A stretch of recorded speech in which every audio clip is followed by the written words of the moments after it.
L'Actu Ouest, le rendez-vous média, chaque mercredi sur Sun. Et nous sommes le premier mercredi du mois de mai. On accueille donc dans ce rendez-vous média nos partenaires de Médiacité, journal d'investigation en ligne. On va s'intéresser aux luttes écolo avec vous, Mathilde Doisy. Bonjour. Bonjour.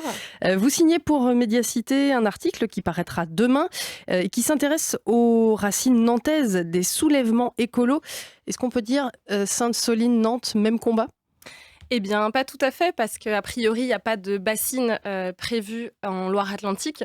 Et pourtant, il y avait beaucoup de personnes, beaucoup de Nantais et Nantaises qui étaient au rendez-vous dans les Deux-Sèvres. Vous y étiez, d'ailleurs. J'y étais, effectivement.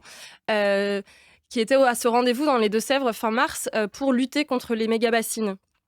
Et en fait, il y a eu beaucoup d'appels à Nantes à participer à cet événement. Il y avait beaucoup d'affiches qui étaient un petit peu partout dans les rues. Avant, il y a eu une réunion publique qui a été organisée ici sur place pour justement s'organiser aussi pour y aller et puis mobiliser beaucoup. Et plein de tracts qui ont été distribués. Donc, je me suis un petit peu intéressée à ces liens qui pouvaient se faire entre ces luttes écolos et puis aux liens qu'il pouvait y avoir potentiellement avec Notre-Dame-des-Landes. Il y a le passé, effectivement. L'histoire est là pour parler aussi. Quels sont les collectifs ou les acteurs qui font les liens, justement, entre ces combats ? Alors notamment à Nantes, en fait, il y a vraiment beaucoup d'acteurs qui se sont mobilisés derrière la mobilisation à Sainte-Soline. Et c'est là où je me suis rendu compte qu'il y avait beaucoup de liens qui s'effectuaient entre des associations, des collectifs, des partis aussi politiques autour des enjeux écologiques. Donc par exemple à Nantes, il y avait notamment Nantes en commun qui a beaucoup contribué à la réunion publique. Et puis tout un tas d'autres organisations. Donc, il y avait Extinction Rebellion, il y avait Europe Écologie Les Verts, il y avait la France Insoumise, il y avait aussi Notre-Dame-des-Landes pour Suivre Ensemble, par exemple. Oui, voilà, il y avait une myriade d'assauts, collectifs, partis qui ont pris part.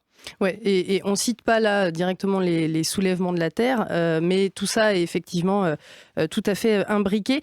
Cette solidarité, ce qu'on comprend aussi dans votre papier, sans tout révéler, c'est qu'elle se met en place, elle se construit sur des préoccupations communes, et une préoccupation en particulier, c'est l'eau.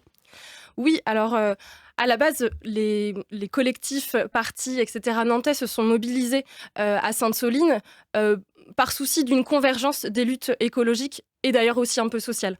C'était surtout cet enjeu-là qui les a conduits à soutenir, supporter cette lutte contre les méga-bassines et cette lutte des soulèvements de la Terre, effectivement, de ce mouvement qui est né à Notre-Dame-des-Landes, donc à proximité en fait. Il y a une proximité géographique, il y a une proximité aussi politique avec eux. Et ensuite, il y a effectivement l'enjeu de l'eau qui est aussi revenu sur la table. À Nantes, il n'y a pas de méga-bassine, mais par contre, l'été dernier, on a été très impacté par la sécheresse, la canicule et des préoccupations autour de la remontée du bouchon vaseux de la Loire qui a questionné beaucoup de ces acteurs parce qu'on s'est effectivement demandé si en Loire-Atlantique, on n'allait pas manquer d'eau potable.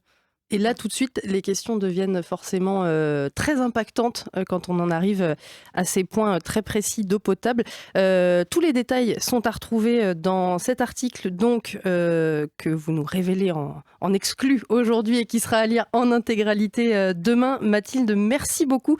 Ce sera sur le site de Médiacité Nantes. Et puis mercredi prochain, dans le rendez-vous média, c'est un photographe qui sera avec nous pour le hors-série de la revue 303 sur les paysages photographiés. Merci, à bientôt. Merci. Le rendez-vous média, en podcast et en vidéo sur mysun et lesonunique.com.